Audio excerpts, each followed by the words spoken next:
नमस्कार, मैं हूं राकेश कुमार और आप देख रहे हैं टॉप 5 न्यूज।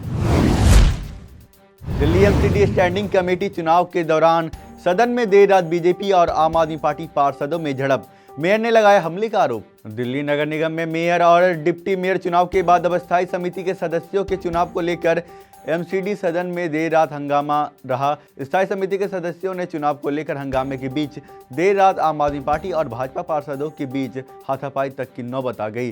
हंगामे के चलते बैठक को कई बार स्थगित करना पड़ा। 2024 में राहुल गांधी होंगे विपक्ष के पीएम उम्मीदवार।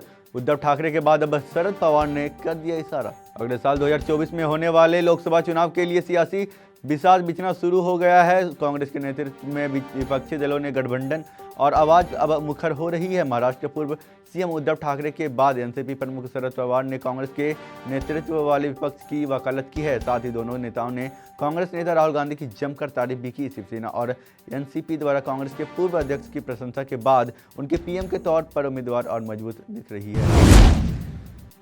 लगातार गिर रहे शेयर के बाद दुनिया के टॉप 25 अमीरों की लिस्ट से बाहर हुए अडानी। देश के सबसे बड़े अरबपति गौतम अडानी की गिरावट जल्द खत्म होने का नाम नहीं ले रही है, क्योंकि एक बार एशिया के सबसे अमीर आदमी हिडनबर्ग शोध के साथ शॉर्ट सेलिंग तूफान में फंसने के बाद अब दुनिया के 25 सबसे अमीर व्यक्तियों की सूची से बाहर हो गए हैं। फोर्ब्स और ब्लूमबर्ग की विश्व अरबपतियों की सूची के अनुसार बुधवार को अडानी की कुल संपत्ति 45 अरब डॉलर से कम होने के बाद 26वें और 29वें स्थान पर आ गई है, जबकि Forbes real time billionaire list में उनकी वर्तमान नेटवर्थ 43.4 बिलियन डॉलर आंकी गई थी।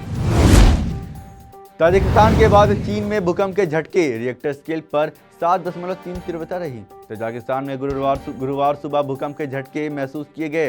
संयुक्त राज्य भूवैज्ञानिक सर्वेक्षण ने बताया कि ताजिकिस्तान में सुबह 5:30 बजे भूकंप के झटके महसूस हुए हैं। रिएक्टर पैमाने पर भूकंप की तीव्रता 6.8 रही। तुर्की के बाद यह देश में सबसे बड़ा भूकंप है।